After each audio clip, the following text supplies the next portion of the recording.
Hi guys, I'm Hope. Welcome to my channel. This is my first video, and in today's video I'm going to be telling y'all the books I read in January and my TBR for February. So we're just going to talk all books. I love books, so let's get into it. I also will be including when I rated these books on Goodreads. One complaint about Goodreads I know so many people have is that you can't give it like a half star. So if I'm in between like a 4 and a 5 star for a book, I always give it a 4 because my 5 stars I'm so particular with. I do have one 5-star book in my January reads, which I'm very excited. It's my favorite series. I cannot wait to bring it into a conversation on BookTube because it's not that talked about, but it's by an author that everyone knows and loves. So yeah, let's get right into it. So these are the books I read in January, and I did DNF one book, did not finish, so we will talk about that. But starting right along with The Honeymooners by Christina Lauren. I rated this a 3 out of 5, which I feel like The Honeymooners is kind of like up in the air if people love it or if they hate it. I don't know. I was right in the middle. It took me like 3 weeks to read a book, which normally does not happen. I normally read a book in a week.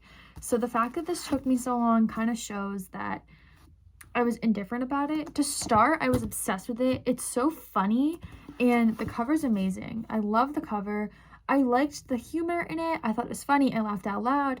But then it just got to certain parts where like it just wasn't it. I don't know how to explain it. I just wasn't super connected to this book in any way. I have learned I don't love rom-com books. This definitely has a very comedic tone in the text, which I did enjoy, but I've learned I enjoy more like emotional relationship type of books where there's more like on the line, I guess. I don't know. I did like it. The part that everyone is like indifferent about, there's one part of the book towards like the end that everyone talks about revolving Olive's sister. I liked that part. I thought it was amusing. I thought it was interesting. It just wasn't the whole package for me. So I give it a 3 out of 5. I didn't hate it, but I didn't love it.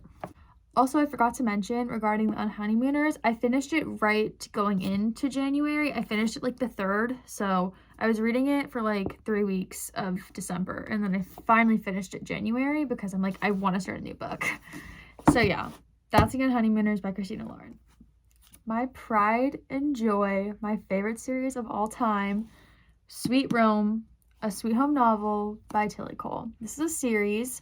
The first book is Sweet Home by Tilly Cole. We all know and love Tilly Cole. I did read another Tilly Cole book, which I have some thoughts about. But it's his perspective on the relationship between him and Molly, but there's so much more to this book. I honestly, when I first started reading, I'm like, oh my god, this is just going to be the guy's perspective of the first book from the heroine's perspective. No, you learn so much about Rome in this book. All I can say is it's emotional. I sobbed reading this book. It's a relationship between a really broken girl and a really broken boy, and they find each other, and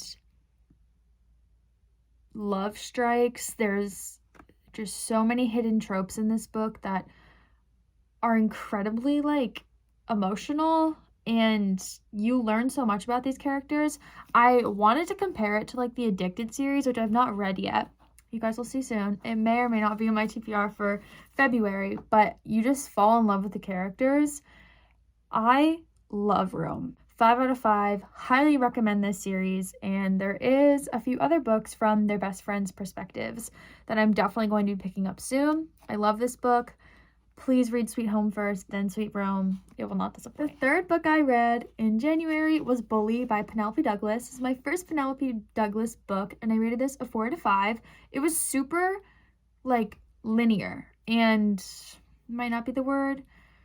It was super steady. There was never a point where I hated it. It might have been a little slow in the beginning. I just wanted them to get together. It is definitely a tiny bit of a slow burn. Basically, it's the relationship between Tate and Jared. Basically, they're neighbors. They grew up as best friends, and then a lot of things tore them apart, and you don't really know why. Jared just became a big jerk, but when you read, you find out more about his past, and will they get back together? Like, will they be friends again? Will there be that light that sparks again? You gotta read to find out. But I really like this. It was a good mix of everything, and a very entertaining, and I didn't really want to put it down. So I would definitely, as I said, I rated this a 4 out of 5.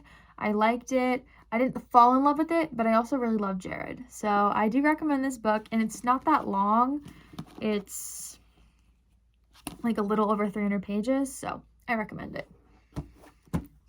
This book, A Thousand Boy Kisses by Tilly Cole, I couldn't get into it. I had to DNF this book. I stopped at page like 130, I think.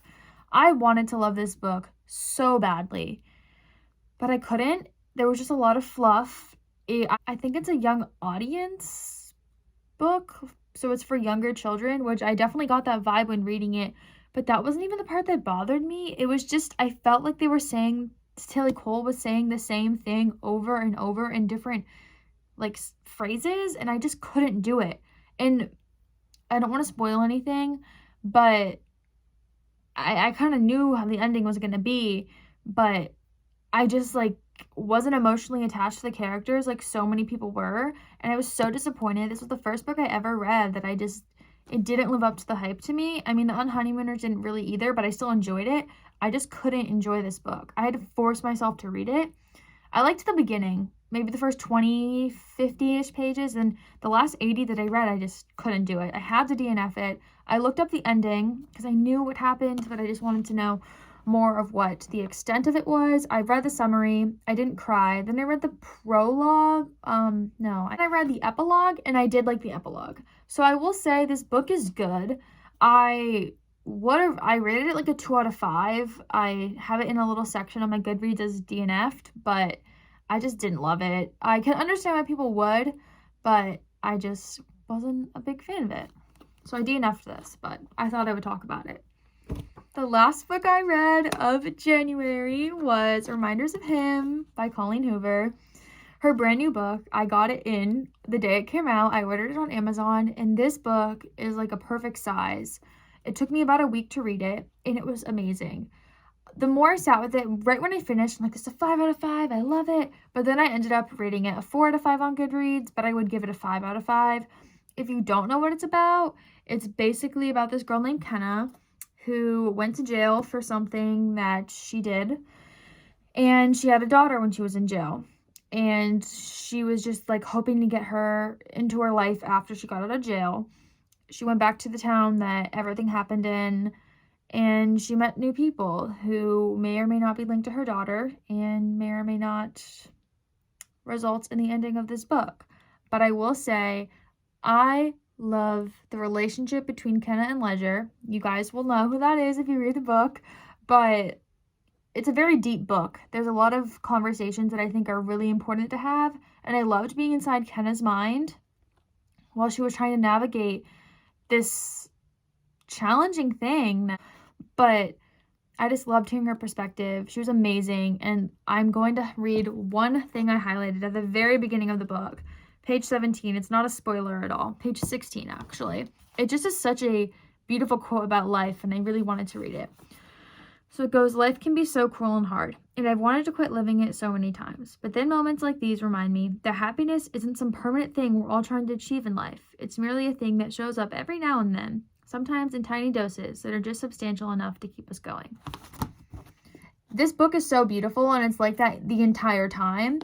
I loved it. I just felt like something was missing. I don't know what, but I still gave it a 4.5 out of 5 stars. In my review, I love it. I highly recommend. It's definitely one of my favorite Coho books. Now getting into my TBR list for February. Because February is a little bit shorter, I only have 4 books, and I read 4 in January. But January was very busy, and February, the middle of February, seems to be more calm for me, so I'm hoping I can get through these. If not, I'm not trying to make my reading be like a chore. I like to do it for fun. But we're going to start with the first book, which is Love and Other Words by Christina Loring. My beautiful bookmark is hitting me in the face. I literally am only 10 pages into it, and I read it when I was basically half asleep. I might reread the first 10 pages because I don't really remember anything.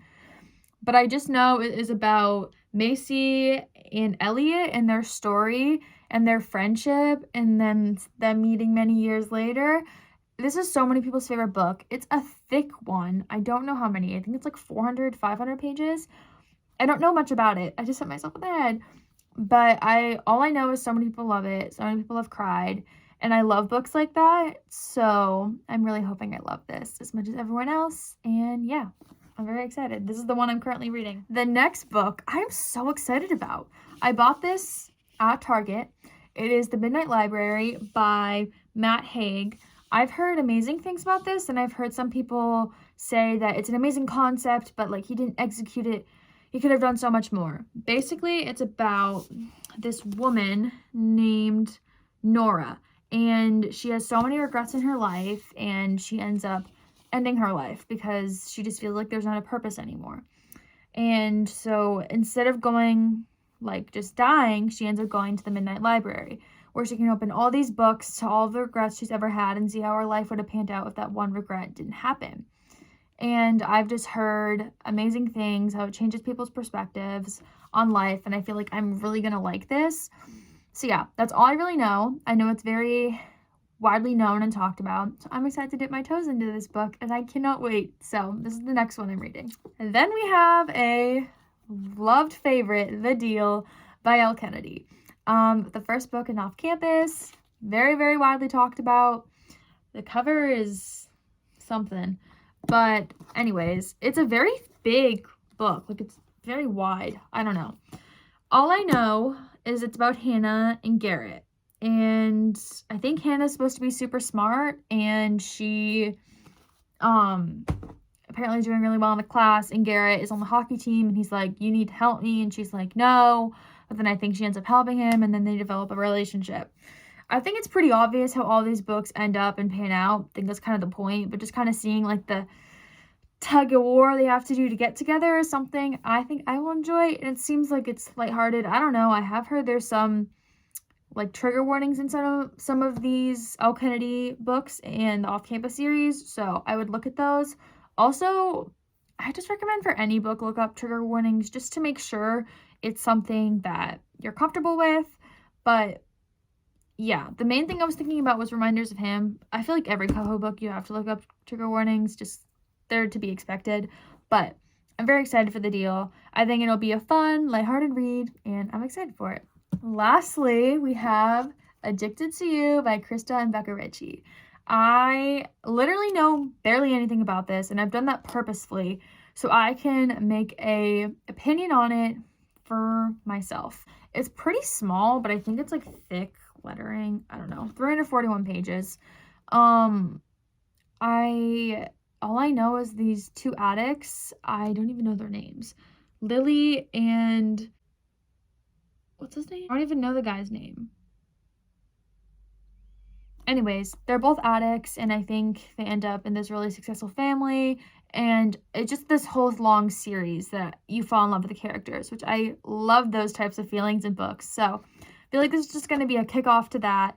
I really don't have that high of expectations for the first book just because of what I've heard about the other ones, how they get better and better.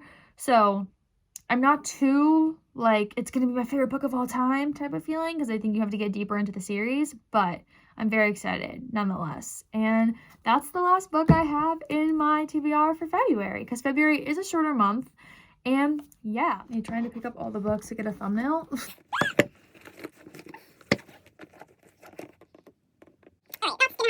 Anyway, these are all the books that I plan to have read or have read in the next 2 months. So anyways, I hope you guys enjoyed this video. It was really fun and fluid and easy, so I hope you guys liked it. Make sure to give it a big thumbs up if you liked it. Let me know what books you plan to read in February, or if you have already read books in January, let me know what you have read. If you've read any of these, let me know your thoughts. And yeah, without any further ado, I'm going to end this video and go to the gym because it's already 5 o'clock on a Sunday, and if I don't go soon, they're going to close. So I hope you guys like this, and I'll see you guys soon. Bye!